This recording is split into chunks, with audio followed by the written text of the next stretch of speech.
Smoppy for life. Yeah. Smoppy for life. Stand up when the chief is here. Hands up. Yeah, the chief is here. Stand up when the chief is here. Hands up. Yeah, the chief is here. Yeah. Smoppy for life. Good afternoon, everyone. Well, we have the Herman Mashaba. His name is on everybody's lips. Everybody's excited to meet him, and he is a mover and shaker, and increasingly so. And it's very exciting, Herman, and welcome to our show. I want to ask my opening question. When did you have your Damascene moment? When did suddenly you realize things were not on the right track and I need to do something about it? In fact, Rob, good question. This date backs to the build-up to the 2014 national elections. At the time when Jacob Zuma was contesting for the second term, and I said to people around me that if Jacob Zuma or the ANC gets over 60% of the votes, for the first time in my life, I'm going to take membership of a political party. And I think at the time, the whole idea wasn't actually to join public service. I mean, I've had a fantastic almost 35 years in the business world and really had fun. And I enjoyed it thoroughly, but at the same time, always being concerned about the future of the country. So yes, and then 2015 came, DA did not have a suitable candidate to be the mayoral candidate for the city of Johannesburg. They approached me and I said, guys, please don't smoke something and come and talk to me. I went to an extent actually, Rob, of flying to the US to go and speak to Lindiwe Mazibuko because I really wanted the DA to unseat the ANC. I flew to Harvard, had 2 fantastic days with Lindiwe. I thought I would convince her to stand as a DA mayoral candidate for the city of Johannesburg. Unfortunately, she turned down my request. And I come back a few weeks later, Jacob Zuma fires Nene. And I looked at the DA's candidates and I said, look, you know what, these guys don't stand a chance against the ANC. So let me take a chance, and I made myself available. And that was it. And before that, had you been a member of a political party, the ANC, the DA? First time in my life to belong to a political party was when I joined the DA after the 2014 national election. For the first time, paid 10 rands, DA sent someone to my office and immediately I issued a press statement. But then I'd already prepared a press statement. And the reason why I did that, Rob, was I was getting concerned with particularly the youth. I wanted to send a message to them that, please, guys, we don't sell the future of our country on the basis of voting people because they look like us. The politics has got nothing to do with the color of the skin or the race. The politics has got to do with the values. So I wanted to send a message out there that please don't vote for people because they look like us. We vote for political parties because they share the same values with us. And before that, though, before 2014, did you just think politics was on the right track, wrong track, crazy, idiotic? Why didn't you get involved out of interest? No, politics, you know what happened, Rob? You must understand, I was born in 1959, a year after HF took over as Prime Minister. So I was born... And a year before me. So I was born during the mad period of our country. So when I was born, Prime Minister of this country was H.F. Verwoerd. I mean, and that man was mad. So I was born in total madness. I grew up, never really had an idea that one day I'll be a free person because, I mean, the National Party over the years, how they divided us along racial lines. I said to myself, it is not going to happen. As much as I decided to take charge of my life at the age of 22 to go into business against what government wanted me to do, but seeing democracy, seeing myself one day voting for a political or for public office or bearers, I never thought I was going to see that will actually have it in a peaceful kind of manner. I never thought it would really happen. It is for that reason when you suggested the topic that can South Africa have we got a future in South Africa? I grew up, spent more than half of my life never thinking that this country has got a future. And right now, we've got even bigger problems. But I think personally, I'm still animated by people of this country. People of this country have woken up to realize that our problem in this country now is we had a national party problem for many years. Since 1948. Now we've got an ANC problem for the last 26 years, and South Africans are waking up to it and are prepared to do something about it. People, I'm here to say, not under my name. ANC, we're not going to just destroy this country under my name. And I've got 2.4 million people who've signed up to say we are joining you. And I can imagine even those who did not join me, I strongly believe they are fully behind us, that we need to unseat the ANC and bring in a new dispensation and a new political direction for South Africa. And I had a chat to Sihle Ngobezi, Big Daddy Liberty, and he said there are 12 million people that don't vote at the moment. Which 19. No, I think he's got a figure wrong. 18.6 million South Africans did not vote last year. 18.6 million. Which basically is that's it. If you can get them to vote, the job's done. Yes. Well, look,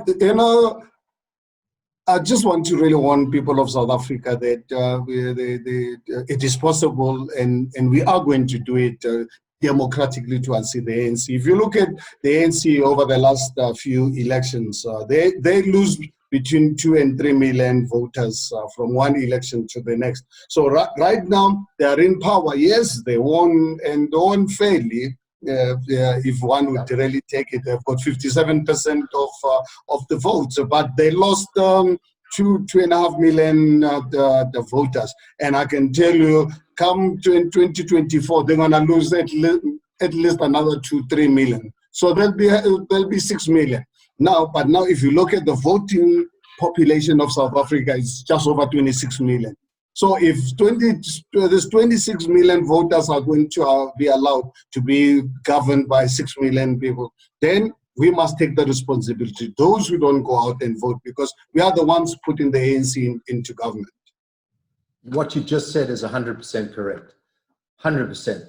The new electoral reform, I mean, that's quite an extraordinary thing, and most people haven't really understood what it means. Do you want to explain to people what it means? Well, I think it was a watershed moment for the Constitutional Court to allow independent public representatives for provincial and national the government. I think for me, it's a first step. We still got a long way to go. I think we need to, our party, if you look at our 5 core values that the 2.4 million South Africans engage me, one of them is electoral reform. Electoral reform, actually for us as a political party, we are going to push to ensure that all public representatives, starting from councillors, the ones in province and members of parliament, must be directly elected by the people. We're going to ensure that we're going to push parliament to ensure that South Africa becomes a true democratic country, so that Rob, when someone is in parliament representing you, that you are the one who elected that person, not the political party. And I know who they are, and they should know who we are. Exactly. You know what, during the time when we were running the People's Dialogue, I can tell you, less than 5% of South Africans know who they are members of parliament are. I mean, how can you call it? It's a democracy, but is it a democratic system? If you look at people in parliament today, how many of them have got criminal records? But they're elected by political parties behind closed doors. We are saying this is totally unacceptable. And we're saying to South Africans, we are launching a political party now in August. You will see, Rob, with the local government elections coming next year, I commit to people of South Africa that our public representatives, our ward councillors, are going to be elected by the people before the actual elections. We're going to run primaries. You know, the primaries like in the United States. We will make sure that every ward councillor is elected by the people in that ward, because not by us as a political party, so that they are not accountable to us as a political party. They are accountable to the residents of their ward. But they don't have to come from that ward, because no, they've got to come from the ward. No, you can't be a ward councillor. You've got to be coming from that ward to be able to represent the ward. So that is why we put in together a system that long before the elections, we will ensure that every ward in municipalities where we contest, people of that particular ward are going to be given opportunity to elect their own councillors. So that's the councillor level. And then let's go up one more level. Then, yes, then we'll prepare for 2024 for provincial and national government. Our MPs and our MPLs will use the very same system. We are not going to wait for Parliament to change legislation, because I can tell you, it's a fact, ANC is not going to be in a hurry to change the system, because the system that I'm talking about doesn't suit ANC.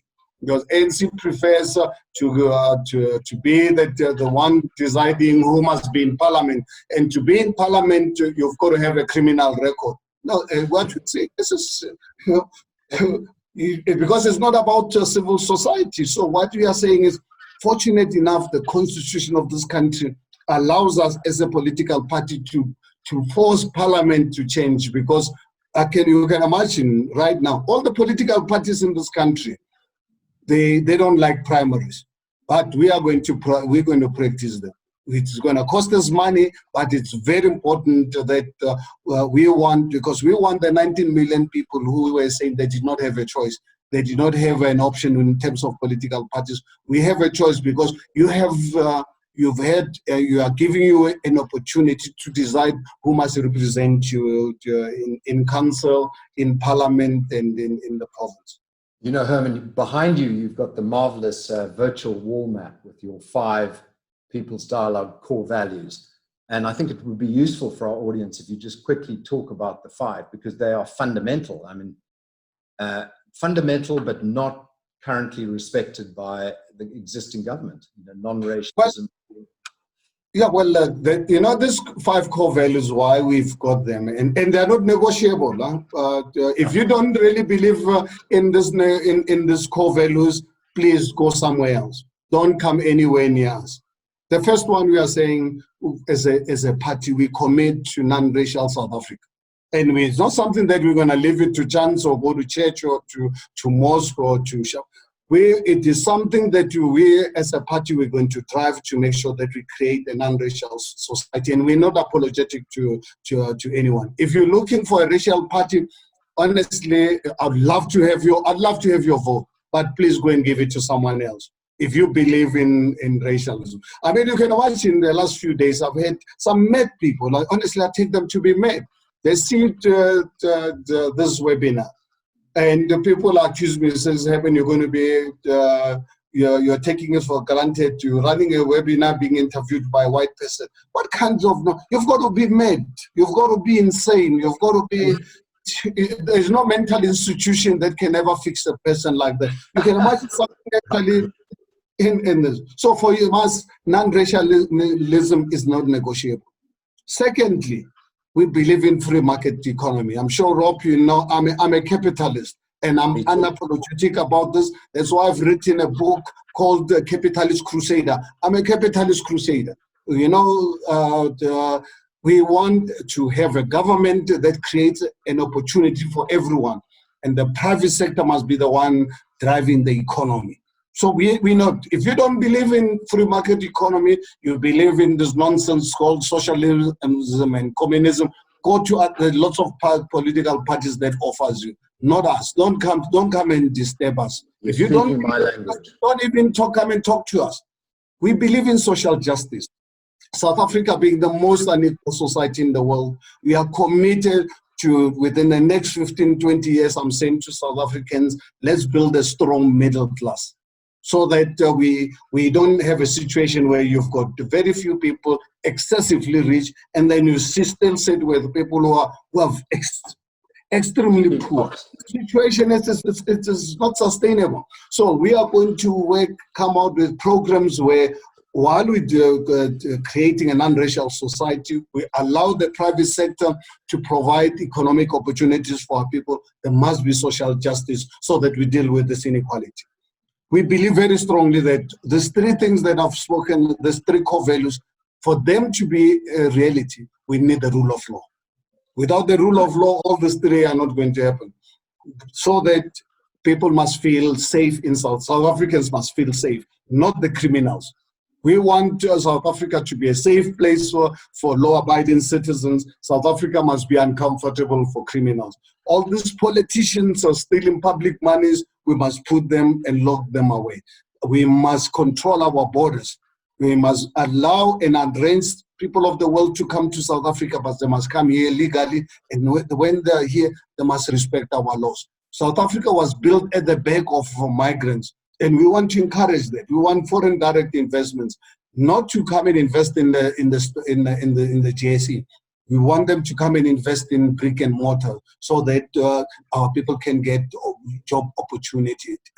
So, and the only way you can attract foreign direct investment, the rule of law is crucial. Lastly, it's this whole issue of electoral reform. And electoral reform, Rob, the beauty about it is that we are not going to wait for Parliament to change, because ANC government is not going to be in a hurry. People of this country are going to enjoy actually electing their public representatives. So it's a historic event that's going to happen, and it's going to happen within the next few months. They are not going to wait for Parliament and ANC to delay. We are going to give, in the municipalities where we're going to contest, our people are going to get an opportunity to have free and fair election to elect their public representatives. So these core values are not negotiable, and if you don't believe in them, please go and look for another party somewhere. Good for you. And it's good to keep the 5 headline simple messages. Can I ask a question about the DA? You were part of the DA, you've got your own party now. They're not the enemy, but where do people dialogue sit vis-a-vis the DA? Just, can you give people a flavor? Well, Rob, it's really very unfortunate with the DA. They made me live my comfortable business life to assist the DA to unseat the ANC. I thought DA was committed to unseat the ANC. How wrong I was.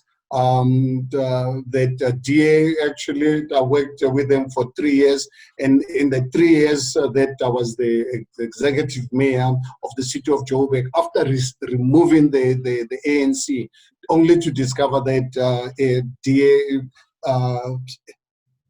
there's one South Africa for them. DA is not committed to non-racialism. DA is not interested. Is not committed to social justice. They are claiming to be committed to this, but they are saying no. Nature will sort it out.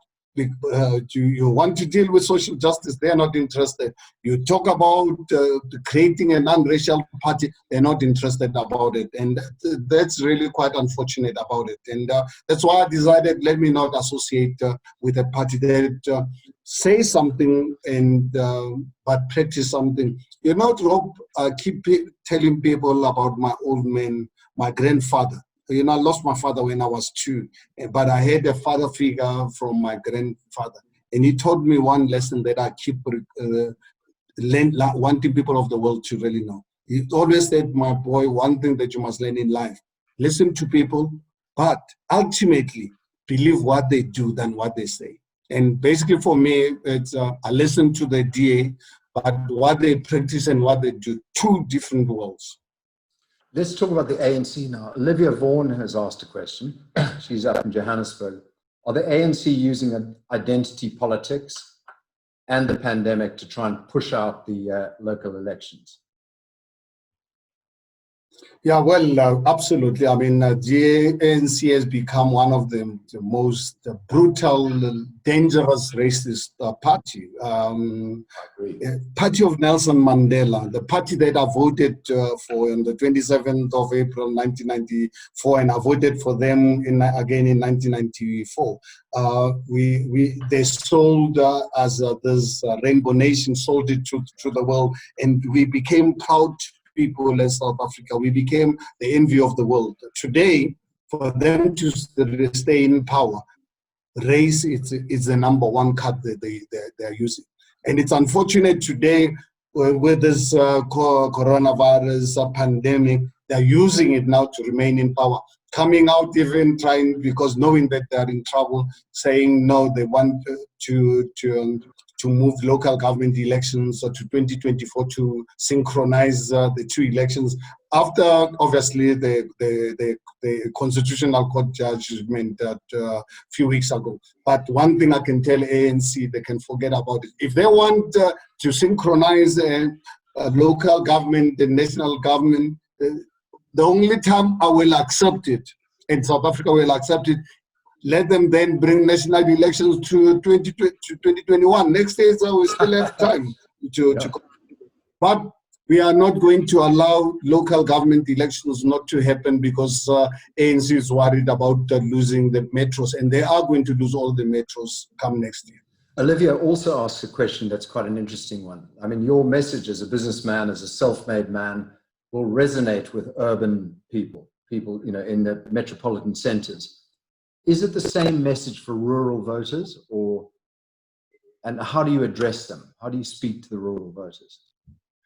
Well, I think at the moment, if I look at the damage that the ANC has caused the last 26 years, it hurts me, and hurts me deeply, where the ANC actually deprived Black people of education, made them poorer, they made them dependent on the state.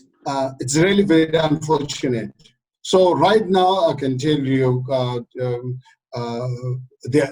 that's why ANC today it's a rural party. That's why they lost the big metros, and they're going to lose all of them, including eThekwini next year. They'll have no big metro. The ANC is going to remain a rural party because taking advantage of the desperation of people who are dependent on food parcels that they steal themselves and T-shirts and so forth. So unfortunately for me, on a short-term basis, strategically, it is not really focused on rural areas. Not that they're not important, they are important. But at the end of the day, to win the elections, you need the numbers. And the numbers, where are they? Are in the urban areas. So we take over power from the ANC in the metros. And what happens? You actually deprive them of the financial resources. That's why I'm so disappointed yesterday with the DA voting for the mayor of the city of Johannesburg, someone who they know very well, that he was one of the men behind the state capture with the Guptas. DA knows about this, but they voted this man into power. I mean, I cannot really believe and reconcile what the DA is actually trying to do. Voting someone knowing very well this man is one of the most corrupt. You think Jacob Zuma is corrupt? I think the current mayor of the city of Joburg can teach Jacob Zuma a thing or two, because they used to meet at the Shebeen, at the Saxon Shebeen with Jacob Zuma. So Jacob Zuma knows this man is equally corrupt. And DA knows this, because while I was a mayor, when what we discovered, I shared this with them. But I could not believe that they voted for him to be the mayor in the first place when I resigned, when they had their own mayor. They voted for his budget yesterday. I mean, and they are telling us that they're against corruption, they're against the ANC. In fact, for me, DA has become an ANC light. They're not the DA that are signed up for. Herman, you know, you're an inspiring character and you really are the fire that South Africa needs. And Adam Chaskelson says, he says, secondly, you have my vote. Everything you've said, I agree. Thank you. Great. Adam, thank you very much. But you know what, Adam, that vote is not for me. It's for the future of my grandchildren and your grandchildren. And that is what we need to really know. Let us ensure that our children and our grandchildren in particular must inherit a better South Africa than the one that you and I inherited. Because you can imagine when we remove the ANC from power in 2024 in a democratic manner, we were going to inherit a broken system, a broken country. So we're going to rebuild. And the rebuild will take us, 15, 20 years? So the beneficiaries are not going to be even our children. It's going to be our grandchildren. And I think that's the kind of mindset that we need to start inculcating. That's a message that we need to get society to understand, that this is the long-term war in fixing this. Let's fix it for future generations. Adam also asks, he says, you're an extraordinary character. Can you get people like Vusi Tembentwaya to join your party? And who else are you potentially bringing in to strengthen it? It's interesting, South Africans, because of this broken political system, people are under the impression that political success is dependent on names. I don't really believe that for us to rebuild this country, it should not really be about names. It is about the quality.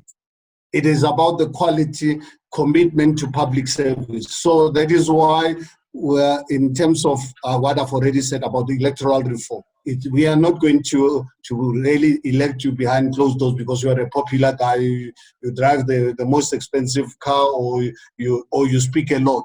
We are going to get you on the basis of commitment to public service. So for us, it's not going to be about names. It's going to be about what you know, not about who you know. Because ANC has created this culture and people believe this nonsense that for you to be a politician, you've got to be a crook, you've got to be a manipulator and so forth.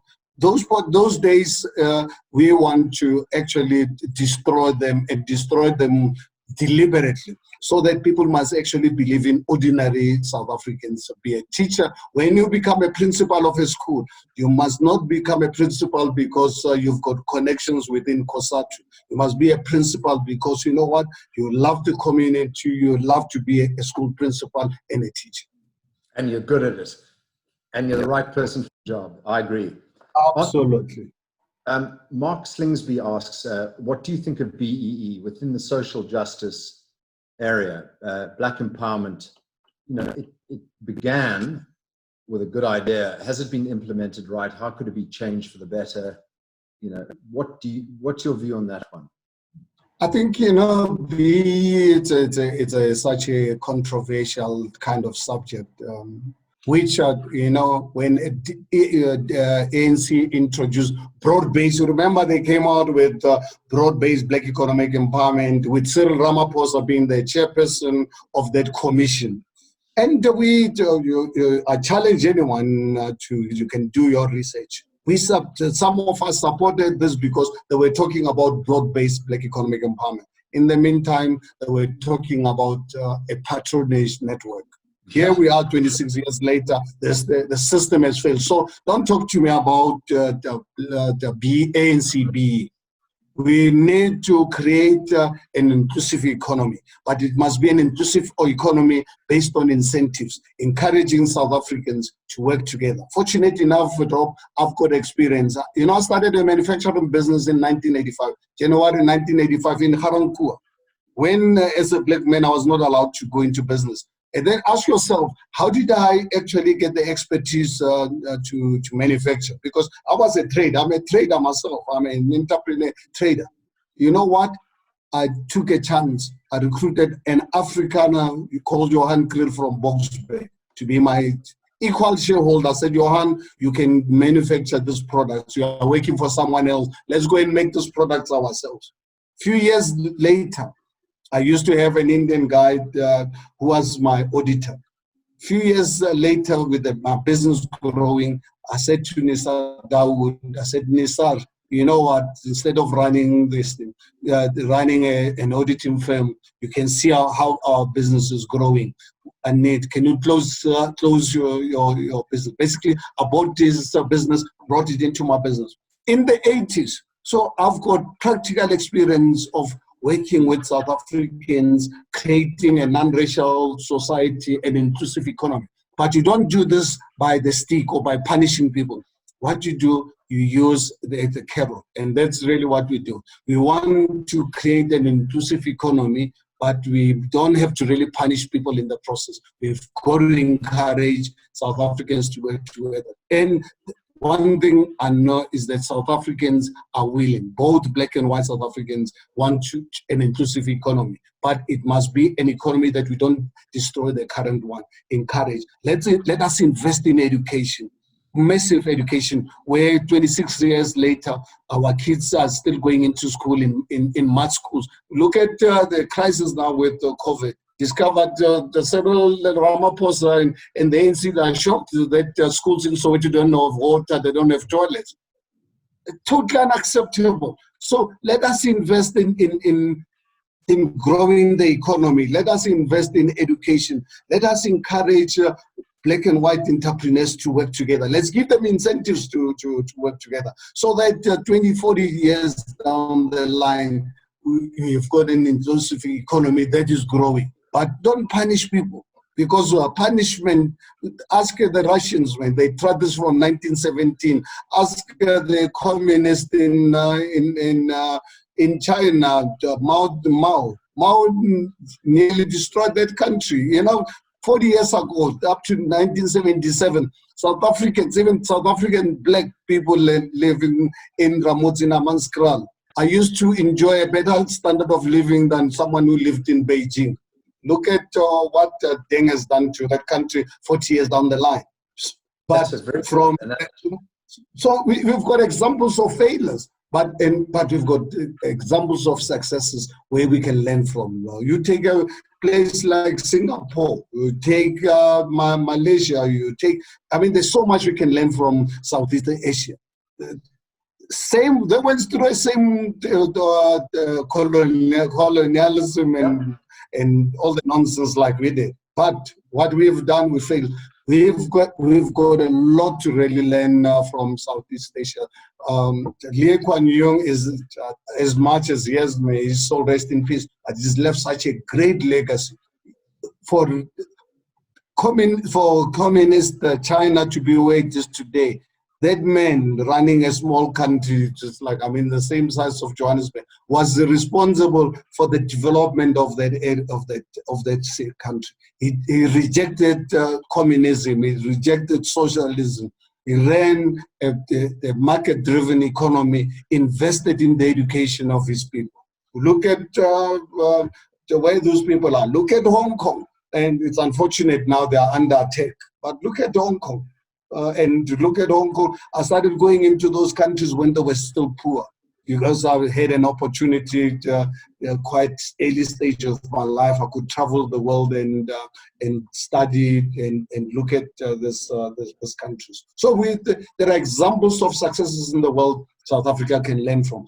You don't go to Cuba to go and learn about success. That's so true. I mean, South Africa. Honestly, you don't go to Cuba to go and learn about economic development. If you want to go and learn about economic development, take a 12-hour flight to Singapore.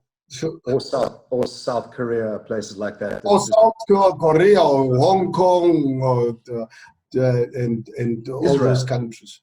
Yeah. Oh, absolutely. You know. Herman, there's two questions out here. The one stumps me a little bit because I actually don't know the answer, and I'm blaming it on the fact that I lived overseas for 31 years. But there isn't a name, but Guest 584 says, how soon can we put in an application to review the Constitution for the death penalty? So I actually don't know where we stand on that. Is that a legitimate? Well, unfortunately, at the moment, constitutionally, you can't. We can't practice the death penalty. But fortunately enough, I always tell people when our constitution was adopted in 1996, I remember being interviewed by Sunday Times. I don't know why they chose us to be one of the people to be interviewed. And I've always been, and I do support the capital punishment for first-degree murder and rape. First-degree murder, when you rob someone, actually plans to come and murder you. And we've got enough evidence. And today with technology, we've got enough. I'm not talking about kangaroo type courts. I'm talking about you've got beyond any reasonable doubt that this person planned to go and kill Rob. I don't see why, but especially in a country like South Africa, people today, children today are sleeping without food.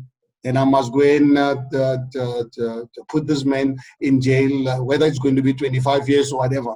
Give him 3 meals, give him a bed, and have a liability to the country. I can tell you, I'll never lose a sleep, half a minute sleep, to sign the documents to put this person away. But at the moment, constitutionally, you can't do it. Us as a party and the 2.4 million South Africans who've given submissions, they want us, when we go into Parliament, it must be one of the things that we've got to find other parties to support us to get the 2/3 majority so that we can bring death penalty for certain levels of crime in our country. There's, the other thing is xenophobia, the other question that was raised. Immigrants make a big difference to every country they come to because they often leave everything behind other than what they bring with them as education and their human ingenuity. But, countries often turn inwards onto foreign visitors. And there's been a lot of sadness around xenophobia in this country. What's your view here? Rob, if you look at xenophobic tendencies, always happen in countries where there's no rule of law, where there's no respect for the rule of law. That's where xenophobia actually develops. Because when people come into your country legally, you don't document them and so forth, without any doubt, you're creating a challenge for your country. But South Africa is a country, United States of America, Singapore, Hong Kong, these countries were built at the back of immigrants. Lee Kuan Yew, when he took over in 1965, he realized, what, the only way we're going to develop this economy is to actually invite people to come to live and be part of our society. This country, South Africa, was built at the back of migrants. We need to encourage people of the world to come to South Africa. But they must come here legally, and when they're here, they must respect our laws. There's no way, for me, I'm going to accept the kind of nonsense that's happening where we are saying, no, our borders must be open for any criminal to come here. They must bring in counterfeit goods. The counterfeit goods has killed our retail and our manufacturing capabilities. People come here for the wrong reasons, and that is what creates xenophobia. But if you can make sure that people come to South Africa, they come here legally, and when they're here, they respect our laws, you won't have xenophobia, because then we can live side by side, because South Africa cannot bring in people who are going to be liabilities. Unfortunately, as a country, we don't have that luxury of looking after the world. When our own children here, I live here in Sandton, just across the freeway in Alexander, can tell you there are people who don't have homes. Tonight they're going to sleep without having any food. Now, do you expect me I must look after someone from Pakistan, from Bangladesh, from Nigeria? Not a chance. I'm not prepared to really be part of that. Agreed. Do you know an interesting thing Lee Kuan Yew did in the earliest days of creating Singapore was when they started building the big apartment buildings to house people, he wouldn't allow just the Chinese to be in one building and just the Malays to be in one building. He forced, I think it was, I'm going to get this wrong, but there was a 20% ruling of, you had to have a mix of people, and it created inclusion, people mixing together. It was actually a very good thing. How intelligent. You know, I think one thing for sure, I think Lee Kuan Yew was an amazing human being, and I think fortunate enough, I've had the liberty to really read quite extensively of the man, and I've been to Singapore many times. I know what that man has really done, and not only for Singapore, that whole Southeast Asia. He was really responsible for the development of that area, and he was against racism. When he took over, the Chinese were in a majority speaking the Chinese language, and he decided, you know what, we've got to build one nation. And he made sure that from school level, universities, the state spent money in institutions from school and universities. Says you can learn your Chinese, but the government is not going to put money into that. We're going to put money into institutions that actually encourages multiracial society. He didn't leave it to chance. And look at the benefits of that. And it was not easy. The relationship with the unions. He said the unions, you know what? You represent your members, I represent society, including your members. Here in the country, we are run by unions that are destroying our education. They're closing one business after the other. But the leadership of the unions, I can tell you, they are more, in terms of their taste for good things, a capitalist like myself, I cannot compete with them. I can tell you, when I go into a restaurant, I've seen this so-called communist, I can tell you, when I go into a restaurant, when I get a bottle of wine, I look at the price. And there'll be the communist next door, or sometimes I'll go out with them. You know, when they buy a bottle of wine, they look for the most expensive. Their taste, but they claim to be communist. Whereas people are losing jobs. When someone loses their job, they don't care. You know, right now in this country, we're sitting with millions of kids who are 15, 20 years of age. They've never seen any of their parents waking up going to work. Now, can you imagine if you are 15, you've never seen anybody in your home going to work? I mean, is this not, it's more than criminal, it's evil. And why? And you look at the role that COSATU has played and the South African Communist Party. In fact, for me today, I've been saying this for many years, that anyone who calls himself a communist, are they not ashamed of what the communists have done to society? You've got to be a shameless person to call yourself a communist. Communism is not about helping people, it's about power. No, it's about power. One thing I can tell you, and it's there in history, you don't have to get it from me. The only thing that the communists have done, and done it well, was mass murderers. That's the only thing that they've done, and they've done it well, is to murder people, to murder society. And it's very worrying when I run into young people who say socialism hasn't been tried properly. And I go, just look at North Korea, look at Venezuela, disasters. And our education system not only isn't working, it's inculcating those terrible thoughts into certain people. I mean, it's just... And they take advantage of our kids at the university level, because if you look at our youth, they are the most vulnerable at universities. And if you look at our universities the last 26 years, the ANC has obviously penetrated those universities, coming out with this nonsense of teaching. I remember when I was the chairman of the Free Market Foundation, long before I ever thought I'd one day become a public servant, I was on one of the radio station and SAFM debating about foreign direct investment. A lecturer on economics I was debating with him, and this lecturer, it's a professor, was saying to the listeners that South Africa does not need foreign direct investment. We can do it on our own. And I said, my goodness, is this what our kids are taught in university? Then I'm telling you, anyone who's going to send your kids to this professor, I can tell you, you're destroying the future of your children, of your students. You can imagine a professor of economics teaching that South Africa can survive without foreign direct investment. That's a kind of lecturers that ANC wants to really put into universities. Well, the ANC are doing quite a good job about scaring foreign direct investment away. But Olivia Vaughan's asked another question of you. What do we do with all the Chinese-backed loans and e-tolls, etc.? Well, e-tolls in Johannesburg give us an opportunity to be in power in 2024.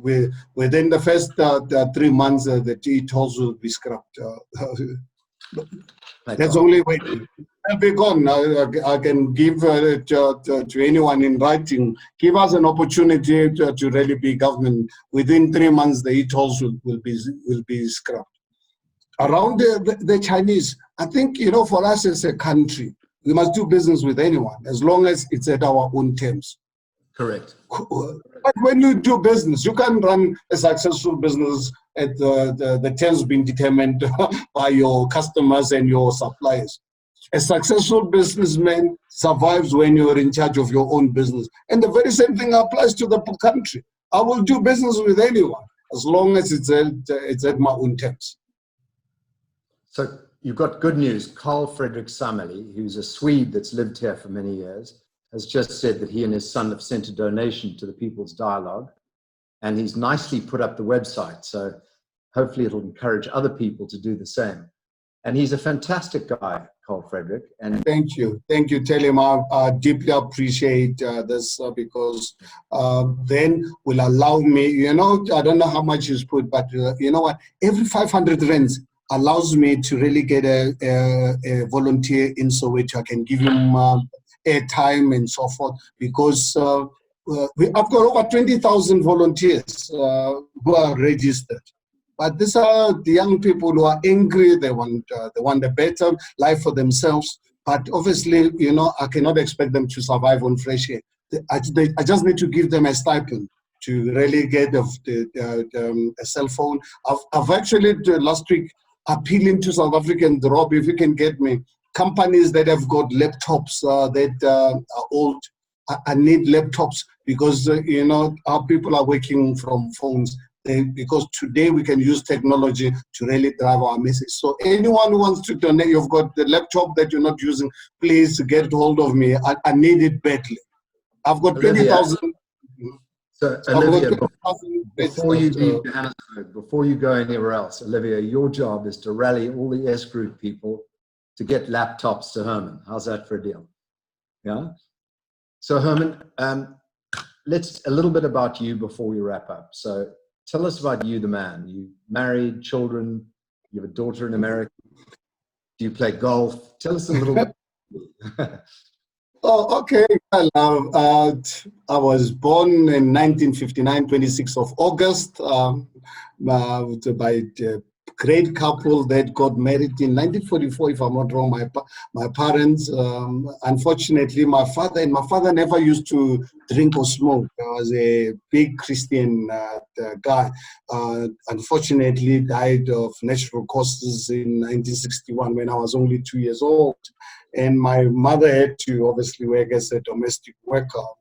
The first time my mother and I had a home we could call our own home, it was in 1986 after I started Black Like Me in 1985. I first bought myself my house in Haranku and had a title deed for it. And then I think 2 or 3 months later, I bought a house for my mother because my father died before she could build their house. So right. I lived from different houses of family members. My mother was already 64 when she first had her own home. And started my business career in 1982 after marrying my beautiful wife, Connie. We've been married now for 38 years. Played one of the most key roles that I'm indebted to her because without her, no chance I would have made it in life. We've got two lovely kids. My daughter, who's in the States, studied there. She wanted to live in the States, but I've fortunately managed to convince her to come back home. So she's obviously the next plane out of the United States. She'll be here with all our problems. She didn't want to come back, but she's now coming back. My son is here with us, attending university here at home. And so we've got a string of the investments that my wife looks after that. And at the same time, she's studying for an MBA. So I don't know, she got that crazy few years ago being busy. Myself, she decided, let me keep myself busy. She's decided to study for an MBA. But she's at the tail end of studies. And is there a sport that interests you, or you're a chess player? Oh yes, I love golf, but I've not really played ever since. I actually played the week before the lockdown. I didn't know that that we'll have a lockdown, so I've not really played. My wife and I, we golfing partners, the two of us. So she's my golfing partner. So we love golf, but we've not had a chance to play ever since this. We love tennis. You know, we had a tennis court in the township. When we built the house that we built ourselves in Soshanguve in late 80, we bought a double standard. We had a full-fledged tennis court with floodlights. So we used to play tennis at home. Even when the new South Africa was born, and when we bought the place in Pretoria, the first thing we did was to build a tennis court.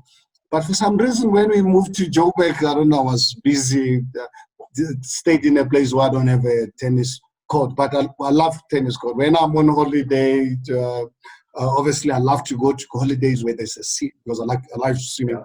And I like to play golf and love to play tennis. And fortunately, all the sports my wife and I enjoys them, you know. And so at the moment I'm unemployed. I rely on my family to put my wife to put bread on the table. Will only get employed when we win the city of Johannesburg. I've made myself available to be the mayoral candidate for our political party in Johannesburg. Well, Herman, you're a star. You really are. You're an absolute star. People are very excited with what you're doing. Thank you for being there. Thank you for doing what you're doing. And I think you've made a lot of supporters and a lot of friends here and got a lot of votes. So go out there and win it. Thank you very much, Rob, for this great opportunity. And thank you to people of the world who've really, and South Africans in particular, who've listened to this engagement. And please let us save South Africa. South Africa is savable. But one thing that I really want South Africans to know, that ANC has damaged this country. So please, no shortcuts. This is going to be a long haul. When we remove ANC from power in 2024, we've got to understand that it's going to be taking over the country that's coming from the war. We've got to really literally start from the beginning. And I think let us work for our grandchildren, not for us. Even our kids are not going to be the beneficiaries, because this project is a 20, 30-year kind of project to repair the damage that ANC has caused to this country. We're very lucky to have you, Herman, as a South African, as a global leader. Do it for us, and we'll be there with you. Thank you very much. See you soon. Thank you so much, Rob, and goodbye.